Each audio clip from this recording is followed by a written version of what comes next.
Side 1. Reclaiming our lost communication with the fairies. Once, in an age forgotten and far away, there was a time when, it is said,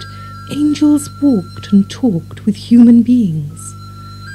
The fairy worlds were open to us then, so that we understood something of the mystic heart of nature and could look deep into it for our edification and healing. Cities were structured so that they celebrated this divine heart, the very shrine of Mother Earth herself, rather than stamping it out as they do today.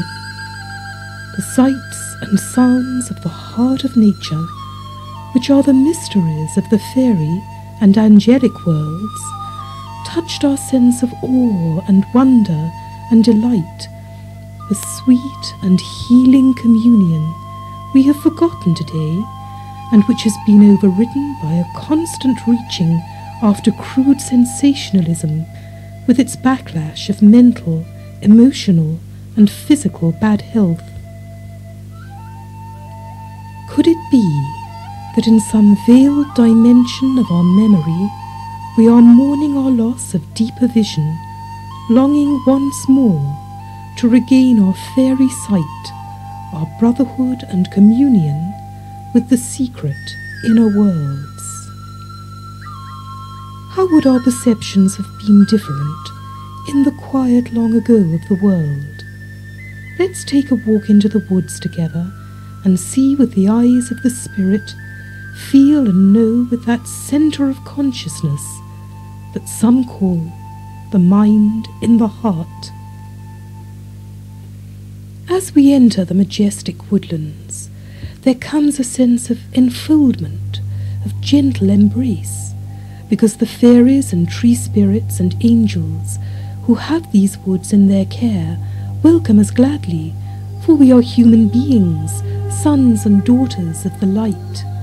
It is our special privilege to cooperate with these beings in ceremonies of great beauty, and also directly, personally and intimately, heart to heart.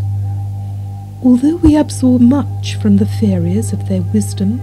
and their joy and their revelations of the magical soul of Mother Earth, they in their turn love to learn from us. They behold us almost as gods, aflame with the light of the great Spirit of all, and working in harmony with the whole of creation.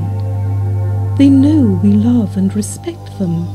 and can be trusted to act as kindly stewards and custodians of the natural environment which the fairies honour and bless, and which is their beloved home. The angels, too, those who are overlighting the plants and the landscape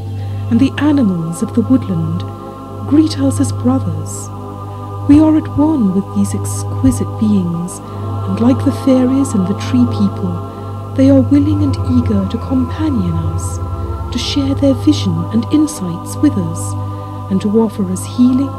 guidance, and most of all, transcendent joy in being alive. We feel this powerful benediction as we walk along the grassy path leading through the trees, which is dancing with sunlight and gleaming with starry woodland flowers, shy and delicate and of many colours, like precious jewels among the emerald blades of grass. Each blade and each flower is attended to by a tiny fairy, angelic thought forms which don't understand much beyond their immediate tasks, so we can't talk to them as we can to the woodland fairies and to the more evolved fairy folk, such as the tree spirits and those fairies of place, which are akin to the angels. Yet if we direct a beam of love and encouragement even to these, the simplest of the fairies, their little heart centres light up, and they positively bristle with happy feelings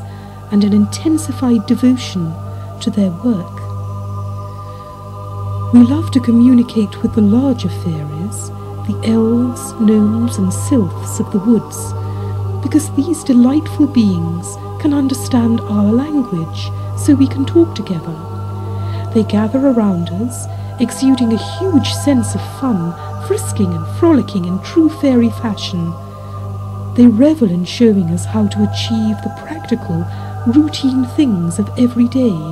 without growing weary, without losing our sense of playfulness and fun, without being weighed down by a sense of repetition and the mundane, which cuts us off from our source of ever-replenished vitality, from Mother Earth and from the Great Spirit.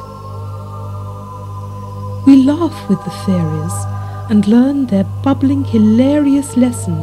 with fascination and gratitude. We smile at one another and remark how, in ages past, before this golden time graced the world, it was rumoured that a horrible spectre called old age crept insidiously upon the peoples of the earth, burdening and bedeviling them for many years before their time came to leave their bodies and descend into the supernal spheres. We shudder at the thought and thank the god and the goddess that such demons of illusion stalk the world no more, unable to encroach upon us because our training